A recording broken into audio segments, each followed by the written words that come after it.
You're listening to the Naked Bible Podcast. To support this podcast, visit nakedbiblepodcast.com and click on the support link in the upper right-hand corner. If you're new to the podcast and Dr. Heiser's approach to the Bible, click on New Start Here at nakedbiblepodcast.com. Welcome to the Naked Bible Podcast, episode 108, our 14th Q&A. I'm the layman, Trey Strickland, and he's the scholar, Dr. Michael Heiser. Hey, Mike, how you doing? Good. How are you, Trey? I'm doing pretty good, Mike. Well, before we get started here, I wanted to challenge our listeners. You know, we need to come up with a clever name for our listeners, like Naked Nation or something. I don't know, but yeah, I know. Well, let's not do that one. All right. Well, I want to challenge our listeners, Mike. We have enough listeners, thousands of listeners, and whether you use iTunes or the Google Play app to listen to our podcast, if you could go rate us or subscribe to us on the Android Play, we'd appreciate it. We, out of the thousands of listeners, we've got about 33 ratings on iTunes. So even if you don't listen it through iTunes, if you could at least go leave a rating or a review, we'd appreciate it. And to be honest, Mike, if everybody left one of those, we would skyrocket to the very top, because most of the popular podcasts have, you know, a couple thousand somewhere in their ratings. Are you saying if our listeners did that, I would be ranked above people like Joel Osteen? Yes. This is what I'm talking about. Let's consider that a mission. Exactly. I want to challenge our listeners. By the end of the year, Mike, I want to have like 1,000 or 2,000 ratings or something. There's no reason not to. We have enough people to do that. So even if you don't, if you have an iPhone, all you got to do is open up your Apple Podcast app, go to the Naked Bible, and then rate us right there. You don't even have to leave a review if you don't want to. But yeah, that would be a nice Christmas present for me to. Yeah, I want to try to expand. This is my. Yeah, gives me a little hope, you know. Absolutely, that would be neat. Something that isn't soul crushing, you know. Just that would be great. Yeah, and also on the Google side too. If you go subscribe to our podcast on that side as well, we'd appreciate it to help other people discover us. Mm-hmm. We're discovering that a lot of these sorts of things really are based on input like this. I mean, when people like something or rate something, they may not think it actually does anything, but it really does. You know, I had Naked Warriors just popped into my head. Naked Warriors, there you go. That's like the Picts, you know, if you know anything about it. And instead of Naked and Afraid, we could be Naked in the Bible. Yeah, we don't need any like early medieval Pictish, you know. Nude nation. We need something to do with the nude, naked, buff. See, then we really would be part of the occult conspiracy right there. Well, that's okay, you know. At least it'd increase our listenership, right? Yeah, there you go. It'd be reaching to people who actually need it. So that's actually a positive. All right, Mike. Well, let's jump into our questions here, if you're ready. Sure. All right, let's do this. Our first two questions are from Mark from Frankfurt, Germany. His first question is, Genesis 2 and 3 seems to indicate that mankind had conditional mortality with them having access to the tree of life and then being kicked out of the garden. How does this affect the future judgment? What happens to a person who dies without Christ? What is your take on eternal punishment, annihilation, etc.? How does the resurrection of the unjust fit into this? Well, I mean, you know, if Adam and Eve, again, I do believe they had conditional immortality. In other words, if they wouldn't have sinned and they perpetually abide in the presence of God, essentially God's house, so to speak, Eden, they would have kept on living. Okay, so I would say it's conditional immortality. You know, everybody has, if we want to reverse the language, everybody's mortal. You know, they're gonna die of something. So I'm given the way I'm adjusting the wording here, I'm not quite sure what is sort of troubling, you know, Mark to ask the question, but I'll take a stab at it. I mean, if they're kicked out of the garden, and really the rest of humanity sort of follows this template that we aren't born into the presence of God, we are, you know, have to be brought back into relationship with God. That's just another way of saying salvation is needed. So that is, you know, kind of the one thing to me just seems the most obvious for going back to this, to the Edenic scene, and then thinking about it theologically. What happens to a person who dies without Christ? Well, they have a Christless eternity. They spend eternity outside the presence of God, the family of God. They, to use other scriptural language, they're lost. That sort of thing. That naturally takes us into where the questioner took us.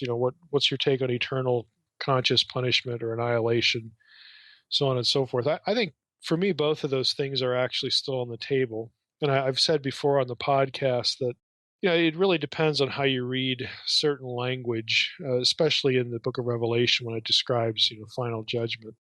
So when I look at it, the thing that really puts annihilation on the table for me is the reference to the death of death, both in Revelation and also one place in 1 Corinthians.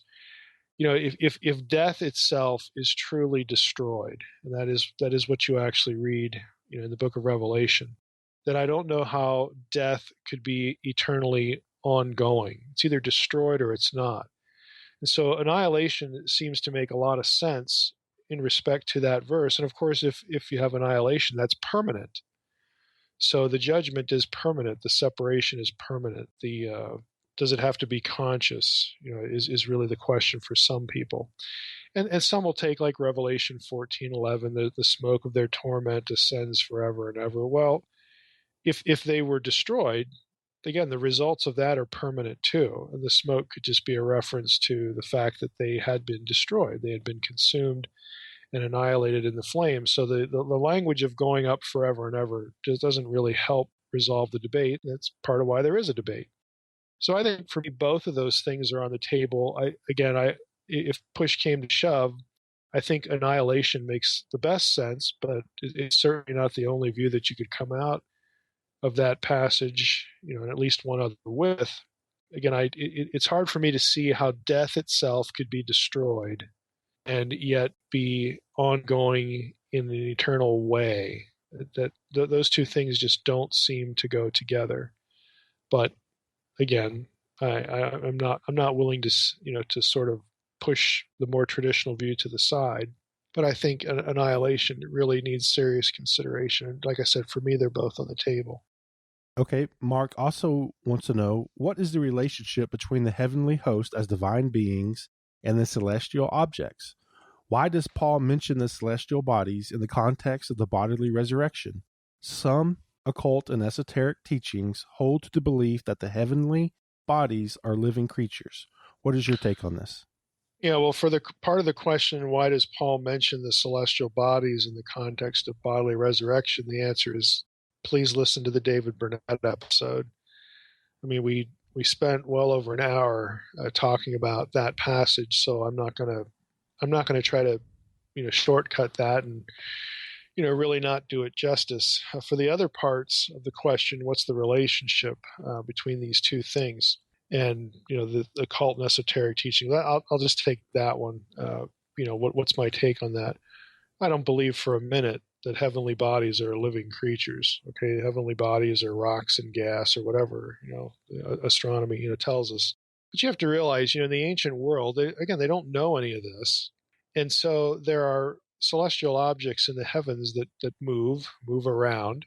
And so some people, not everybody, I mean, the ancient world is just like our modern world.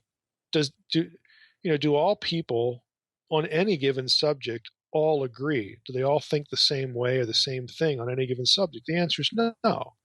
And people in the ancient world were the same way. So what I'm going to say here isn't monolithic. There were a variety of positions or ideas, but there were many people who looked up in the heavens and say, hey, those things are moving around up there. And they're not us, they're not human, so therefore they must be divine. In other words, they don't have a default astronomical science category. Again, at least if you're appealing to the masses here. And so the conception was that either they are living beings that are moving around, and those who thought, well, maybe they're not living beings, maybe they are like things, objects in the sky, but maybe they're empowered by the gods or by living beings. You had that view too. So when a person in the ancient world decided to worship one of these things, regardless of what they're thinking, is it a living being? Is it a piece of something, an object empowered by a living being? You still have idolatry. You are still worshiping this object with the thought that, well, what I'm viewing with the naked eye really isn't an object; it's a deity, or what I'm viewing with the naked eye is an object, but it's empowered and controlled by a deity that I am now going to worship. So this is why it's condemned, in Scripture as worshiping, to borrow a New Testament phrase, worshiping the creature more than the Creator.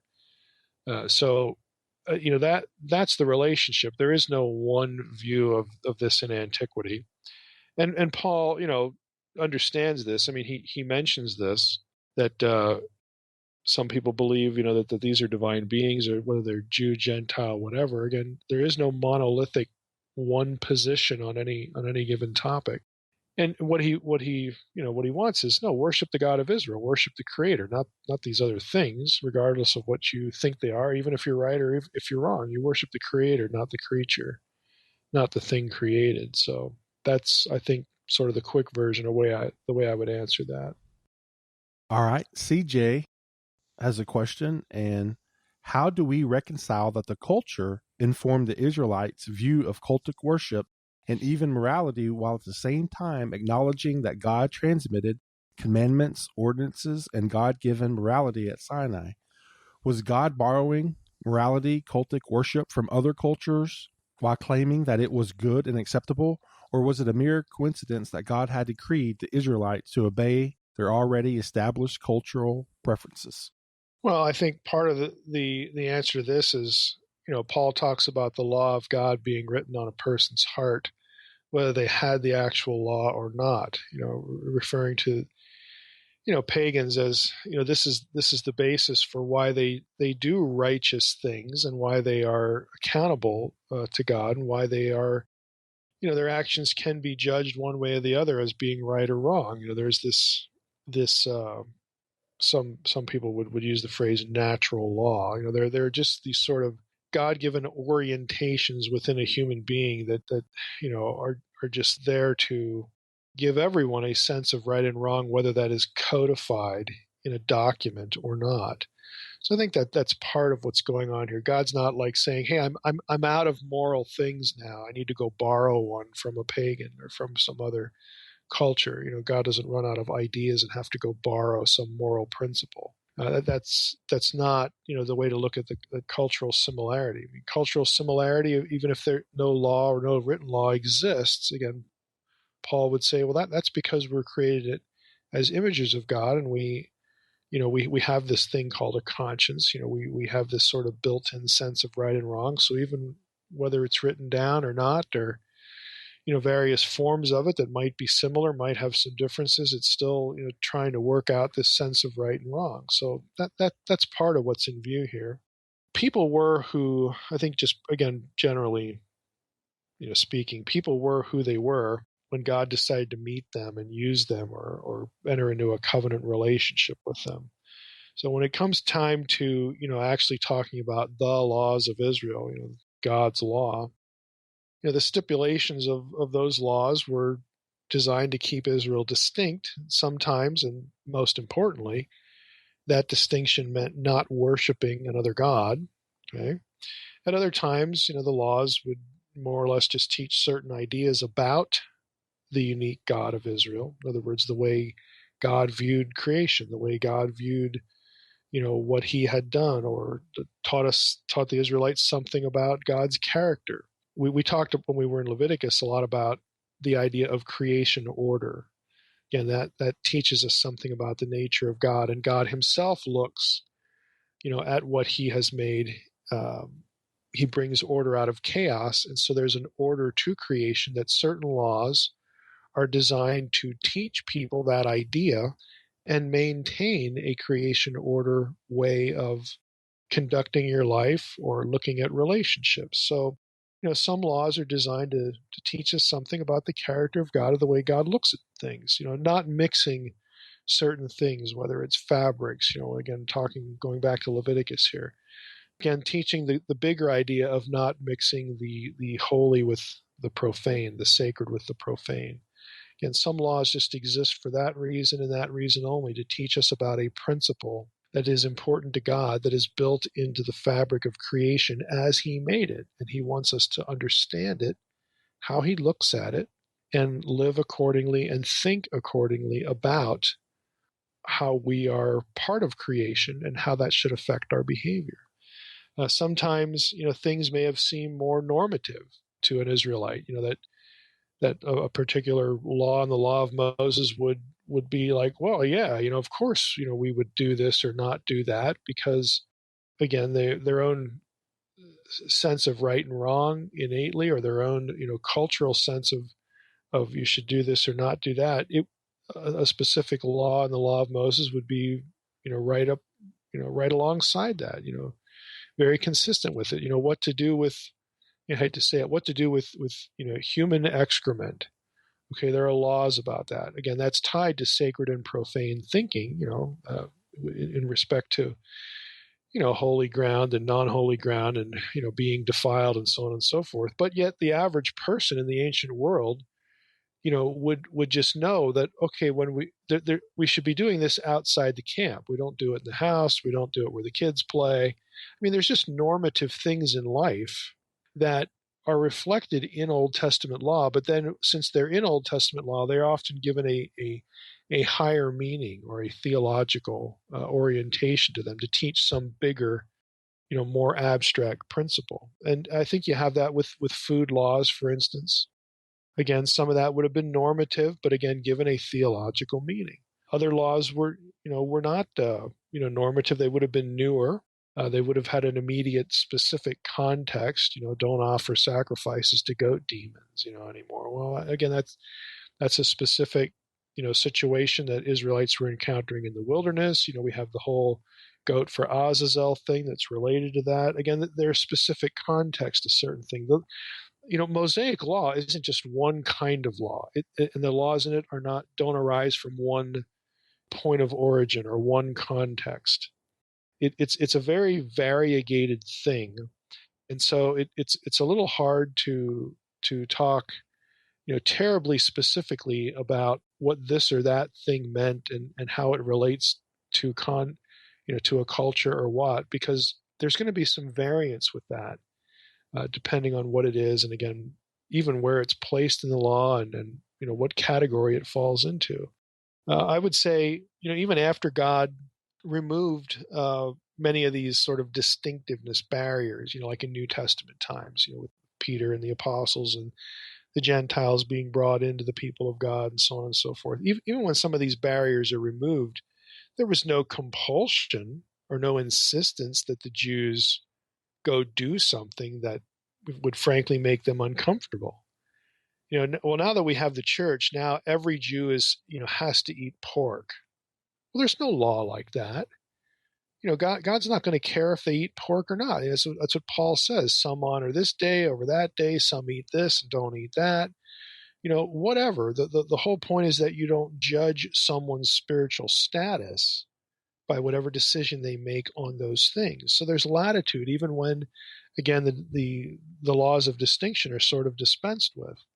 That doesn't mean you're compelled now to do something that is really ingrained in your culture. Let's say as a Jewish convert, you're not forced to do that. So I think there's just a lot of things to think about here, and it's not a very neat, subject that you can just sort of put in one drawer and then, okay, I understand it now. There's just a lot more going on, when it comes to law, and why we have some laws and what they mean and what people are supposed to think, and were they normative or not? Are they new? Are they old? Are they familiar or unfamiliar? Again, it's just a big it's a big playground, that has lots of stopping points and lots of categories.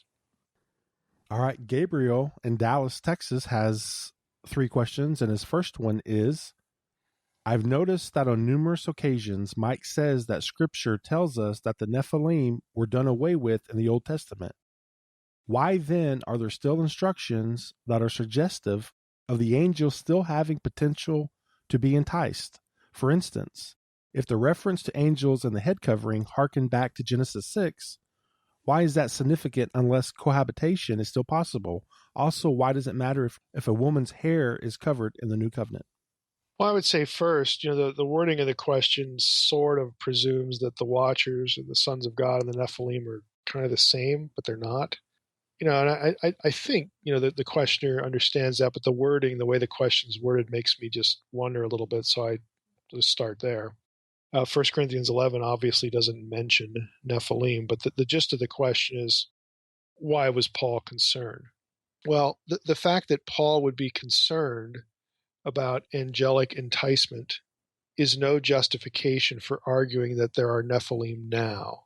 It just means he was concerned. In other words, it means exactly what you would think it would mean, that in Paul's mind, that this possibility was there. Okay, a possibility is not an actuality. Again, these are just simple ways of just thinking coherently about the topic we're discussing. The instructions Paul give, really, I don't even like the word instructions. They're not instructions that Paul writes in 1 Corinthians 11 about the head covering in the sense that Paul's saying, do X, because if you don't do X, then Y will happen. Okay, that isn't the sense of what Paul's doing. Rather, Paul's advice shows he's concerned. He considers a Genesis 6-like event to, perhaps be possible. That doesn't mean it was happening. It doesn't mean it would happen again. Okay, Paul's just reflecting a fear or concern, something, again, that's kind of lurking in the back of his mind. But there's no guarantee that if someone who, some woman who listened to Paul and read that and said, well, forget that, I'm leaving my head covered, I'm doing what I want, to flaunt my sexuality, that doesn't mean that something's going to happen to her. In other words, the cause and effect mechanism here is not being taught in 1 Corinthians 11. 1 Corinthians 11 is not teaching a cause-effect reality, and in some cases even a potentiality. What it does, what Paul's wording suggests, is that in his mind, he thought that there was, there's a reason to be concerned. There's some possibility here, but we can't sort of convert that possibility in Paul's head to something that would indeed happen. Possibilities are just that. They are possibilities. They are not actualities. A potentiality is not an actuality. Again, we could just go over these terms like this to try to draw the distinction, but I think that would get a little annoying. So I would just say Paul isn't predicting anything. His words reflect a concern of his. There's no evidence from the fact that he was concerned that anything was happening. The Old Testament does make it quite clear that the giant clan lines were destroyed. That's the whole point of what happens with the Rephaim. The remnant there, flees to the cities of the Philistines. That's where we find them next. Goliath and his brothers are taken out. They're exterminated. We never get another reference to them. Even if you're reading the Septuagint, you have a reference to Anakim in Jeremiah, but it's a reference back to the Philistines. There's just no evidence for this. Zero in Scripture that we have a Nephilim presence beyond the Old Testament period, on into the intertestamental period, on into the New Testament. All we can say is that from the way Paul wrote this, he thought that it could happen again. In other words, there's nothing in his mind that says it can't happen again, but we can't convert that to saying, oh, it was, or it is. Or if somebody just flaunted their sexuality, some woman in Corinth, that it was going to happen, that was the trigger event. It's going to produce this effect.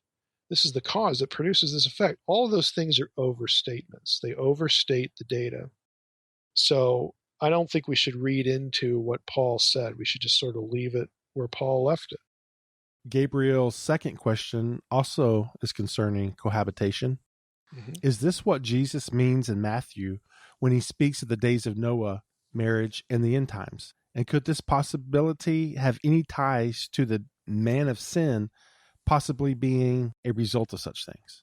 Yeah, I mean, we did a little bit of this in the head covering episode. I mean, Paul is trying to get the Corinthians to do the right thing in terms of sexual modesty and, of course, sexual fidelity within marriage. And again, because he has this concern and other concerns, frankly. He's talking to the Corinthians, and they must have done just about everything, under the sun in this area. But anyway, those things matter, again, for New Covenant living, for New Testament living. Of course, why wouldn't they? Fidelity and modesty and whatnot. And Paul is, he's speaking to Gentiles here. I think they understand what's going on clearly. As far as, what's going on, is there some relationship between this and Matthew 24, the Gospels, or the end times with the man of sin? I don't think that there's any direct proof, any direct even evidence that the Antichrist figure has anything to do with Genesis 6:1-4. Now, the key word there is direct.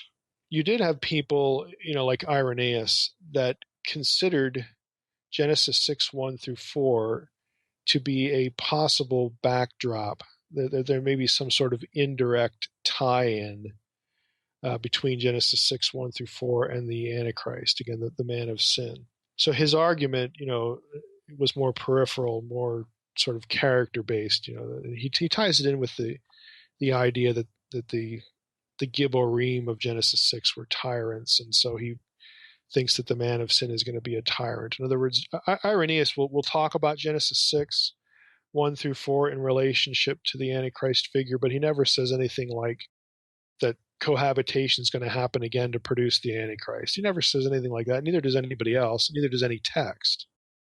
Now, personally, I think there are peripheral, indirect connections between the Antichrist figure and the sin of the watchers, and what happens in Genesis 6:1-4. I'm actually working.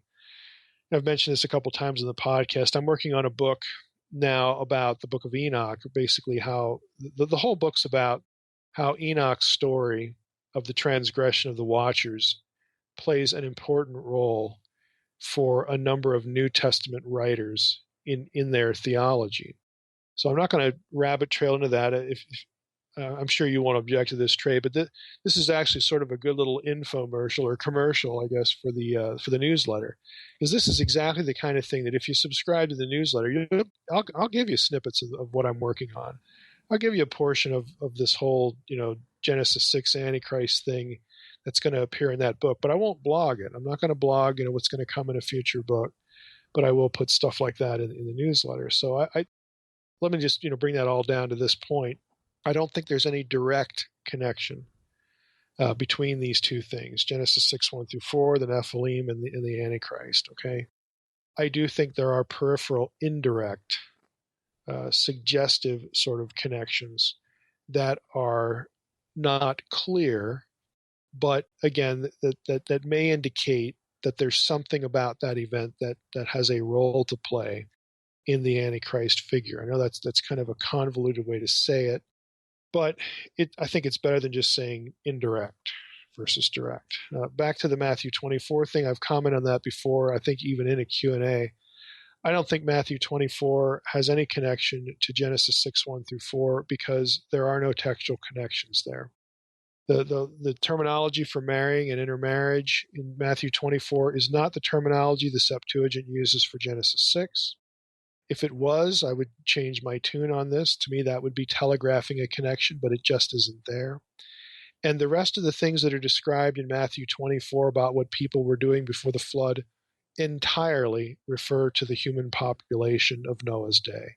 So to me, it's cheating to take 4 or 5 things that are described in Matthew 24, pluck one of them out, and say, oh, this is about the Nephilim. Okay, that to me is not legitimate hermeneutics. But again, if there was a connection via the Septuagint to that passage, well, that would be a little different, because then to me, again, if you've listened to the podcast long enough, those kinds of things are important to me because the writer is trying to draw our attention back to a specific passage by virtue of the Septuagint, but that does not occur in Matthew 24. All right, his next question. In breaking down the reasons for the evil state of the earth, Dr. Mike has stated that the watchers are instrumental. So, since their temptation was sexual, could the current and past invasion of perversion and sexual grip, even on Christians, be the evil power's primary method of enforcing their theology or government? Well, I don't think we need, on one hand, I don't think we need the Watchers to explain human immorality, especially sexual immorality. Everybody has the urge, and they're going to fulfill the urge, and it's pretty much that simple. On the other sense, the other side of this, it is true that, again, in Second Temple Jewish theology, that the proliferation of evil gets blamed on the Watchers, or at least, the Watchers bear a significant part of the burden, again, in that literature. And by the way, the people in the Second Temple period aren't denying that the human condition, the depravity, they're not denying that depravity is the result of an inner impulse that people just have, again, because they're not God and they're natural born. People are going to sin, so they're not denying that, but they do, look at what goes on with the transgression of the Watchers and assign importance to that because of it sort of adds gasoline to the fire, to use a modern analogy. It was just something that made the problem worse and accelerated it, which in the Second Temple Jewish mind is why we get Genesis 6:5. That every thought and the imagination of the hearts of people, were only evil continually. If you actually just read Genesis 6:1 through 4, Genesis 6:1 through 4 doesn't seem to have any relationship to verse 5. It really doesn't. And it's because it's an abbreviation. It's an abbreviated accounting, really hearkening back specifically to Mesopotamian theology, which I've dealt with at length in Unseen Realm and elsewhere on the podcast. And the view, the issue with Genesis 6:1 to 4 really isn't about the proliferation of evil among humanity. That's encapsulated in one verse in verse 5. And that doesn't really, that's not a point that emerges specifically from the Mesopotamian context. So, there are reasons why, you don't get a clear connection in the first 5 verses of Genesis like you do with Second Temple literature, which goes into more of the backstory and draws out more details of it than the biblical writer did.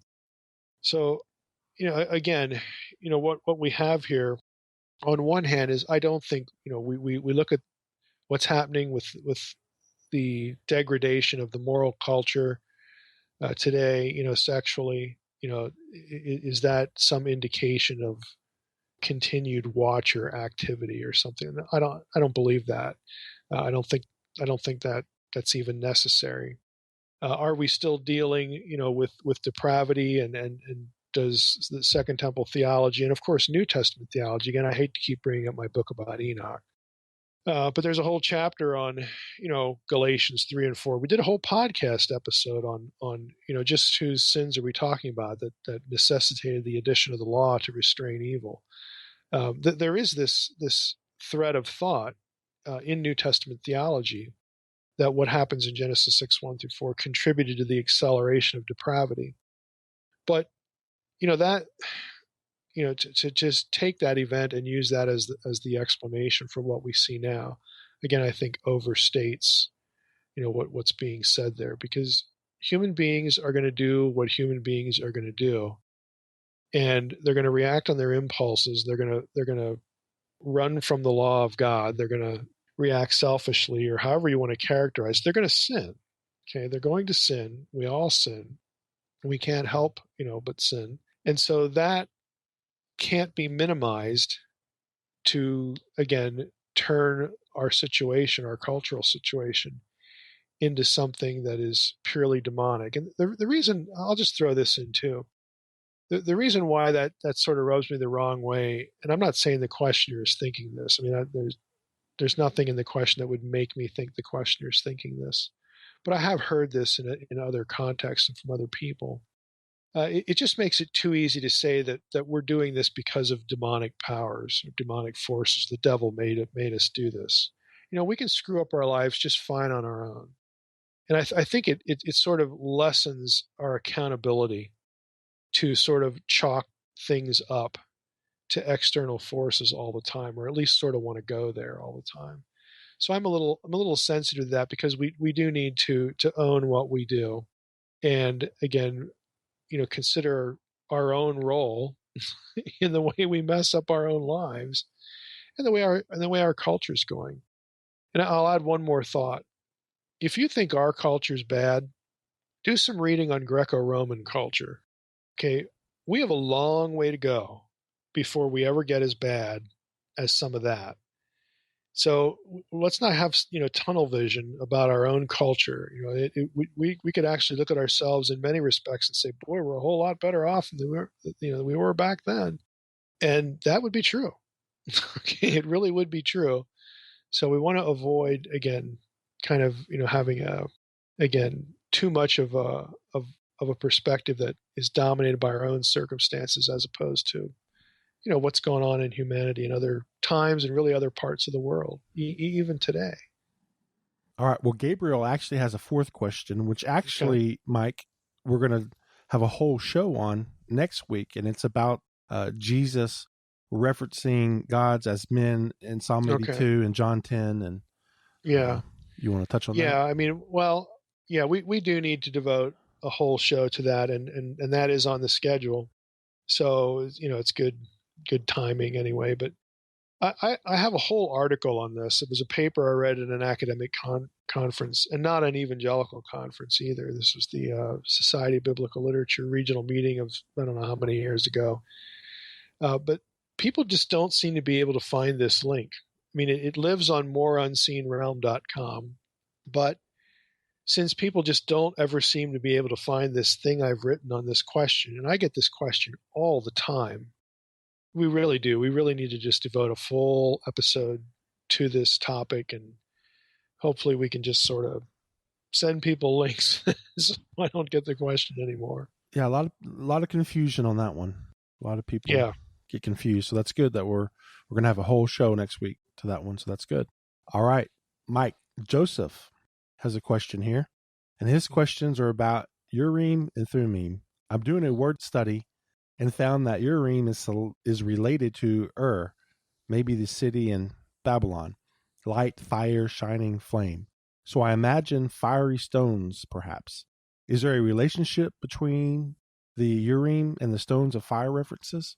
Yeah, I don't think there's any relationship at all. I mean, the Urim and Thummim were not shiny, glowing, flaming stones, for one thing. They were the two stones that were in the breastplate of the high priest. Now, on the breastplate of the high priest, there were 12 other stones. That when we did Leviticus, I think it's the episode in Leviticus 8, but I don't know the number of the podcast episode. We talked a lot about the Urim and the Thummim, so listeners can go back if they didn't listen to that particular Leviticus episode and get more detail. But we talked about, the Urim and the Thummim were sort of yes and no questions, possibly related to, the kind of thing you would determine by casting lots. And then the question is, well, what about the gemstones on the breastplate? I mean, if anything associated with the high priest is going to be corresponding to light and twinkling and all this kind of stuff, it would not be the Urim and Thummim. It would be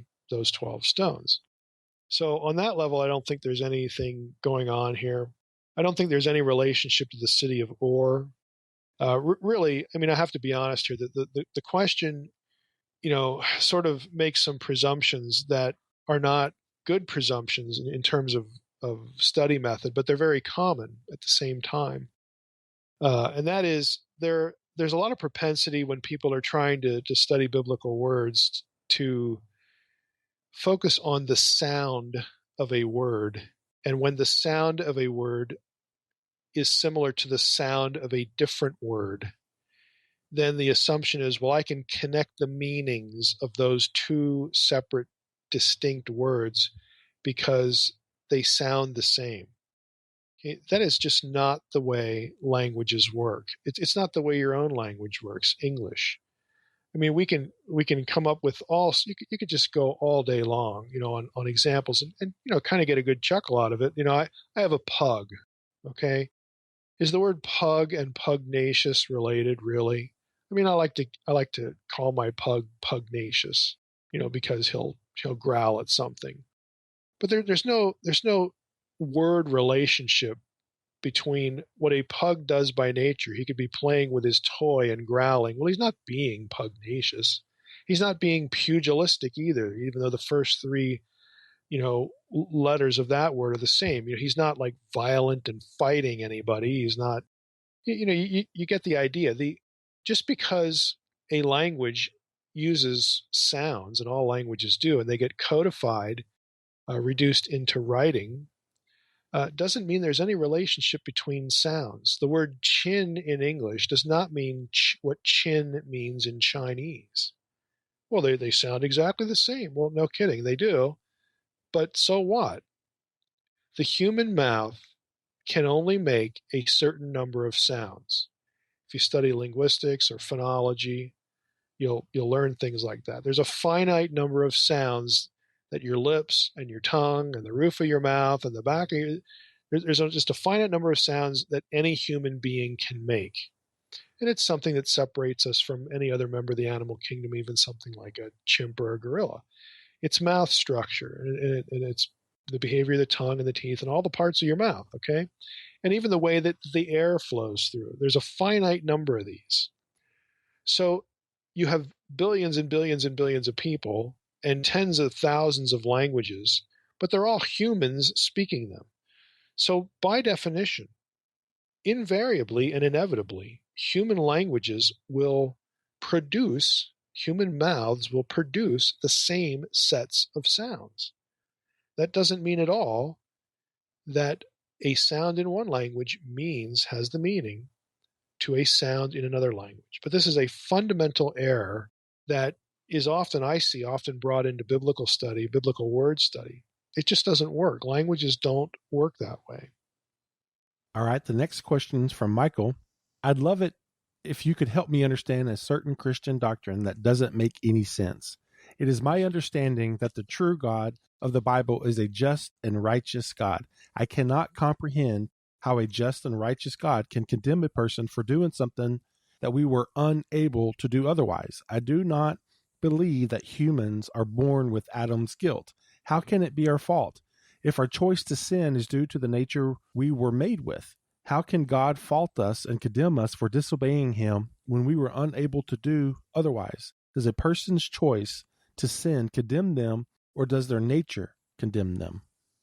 Yeah, I have to be honest. I don't think that the questioner is thinking well about what the question is focused on. No one is finally condemned by God because they sin.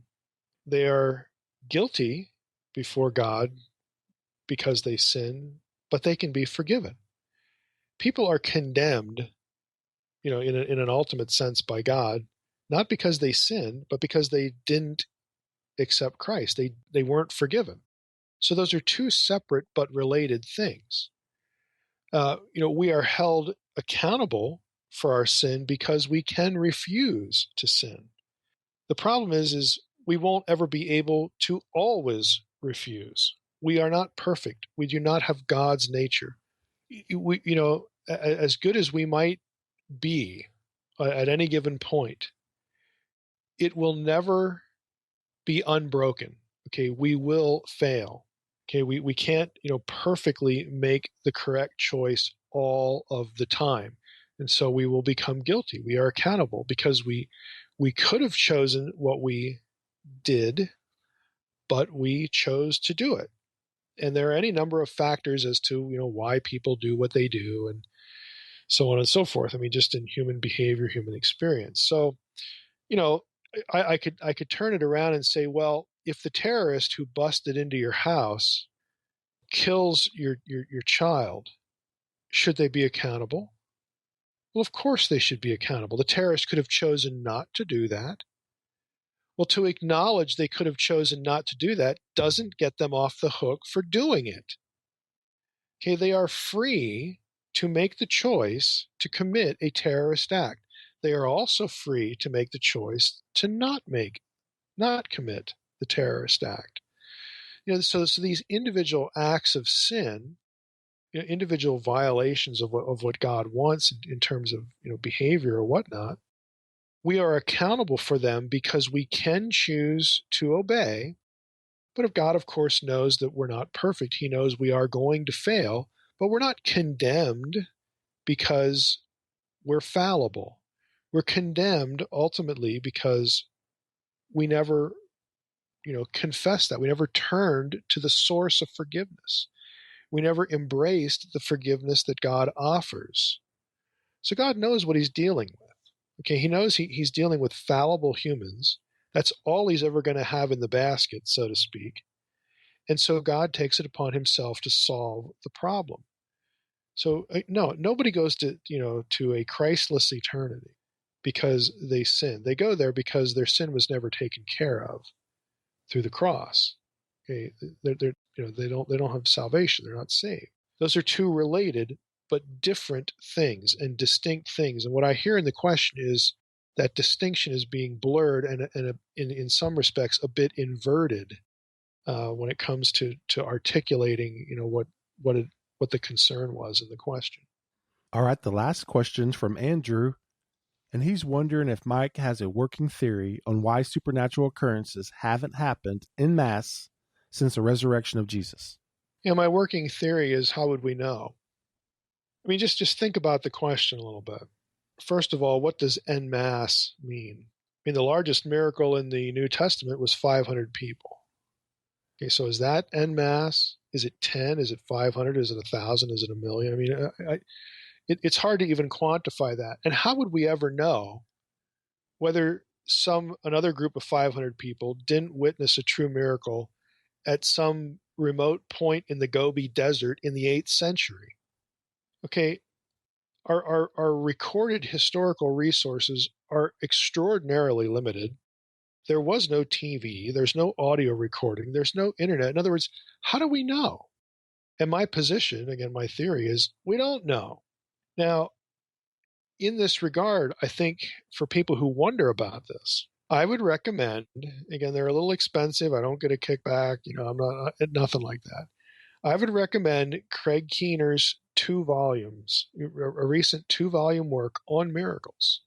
They're thick, they're dense, and Craig goes through lots and lots and lots and lots of sources that we do have, which is an infinitesimal amount of data compared to the totality of human experience at all times and all places since the resurrection. So this is a minute percentage, but what's actually recorded in terms of miraculous events is a lot bigger than people think. Again, we're used to judging these sorts of things by our own life experience, by the experience of our own family, by what we might see in media that are available to us today. Again, we need to widen the net a little bit, and I would suggest reading that, getting those. Again, I'll admit, and Craig doesn't have anything to do with this either. I know Craig Keener. He's a wonderful guy. But his focus, his area of study, he's a New Testament scholar, and he does a lot with spiritual gifts and miracles and whatnot. I think I could describe him as a small c charismatic, kind of person, at least in his tradition. But he's a legit bona fide scholar. Might actually be something we could entertain to get Craig on the podcast if this is sort of a topic of interest. I'm sure he would do it. But there's a lot more out there as far as quote unquote evidence for this than you might think. But again, how would we really know is, again, my working position. I just don't see any way we would be able to read the question and consider it factual, because there's just no way to know one way or the other. For some reason, when Andrew mentioned en masse, I immediately go to like Ghostbusters. See, that's the difference between me and you. Right, the Marshmallow Man walking through. Right. You're pulling out references left and right, and I go to Ghostbusters. So, oh boy, what was his name again? The Stay Puff or something like that. Yeah, the Stay Puff. Yeah, absolutely. Yeah, Stay Puff Marshmallow Man. Yeah, absolutely. So I guess this is why I'm not answering these questions, because. Well, if that's what was meant, no, we haven't seen that. All right, Mike. Well, just like that, that's it. I want to remind everybody, hey, 2 weeks left to go and vote what the podcast is going to cover, the next book of the Bible. So please go cast your vote. And also, Mike, again, next week we're going to address Jesus's use of Psalm 82 in John chapter 10, right? Yep. Yes, we will. And again, hopefully provide a convenient, easy to discover place for that question, because I get it so often. It'd be wonderful. Sounds good. Then you'll just be able to say, hey, boom, go listen to episode 109. There you go. Right. All right, Mike. Well, we appreciate you answering our questions as always. And I want to thank everybody for listening to the Naked Bible Podcast. God bless. Thanks for listening to the Naked Bible Podcast. To support this podcast, visit www.nakedbibleblog.com. To learn more about Dr. Heiser's other websites and blogs, go to www.drmsh.com.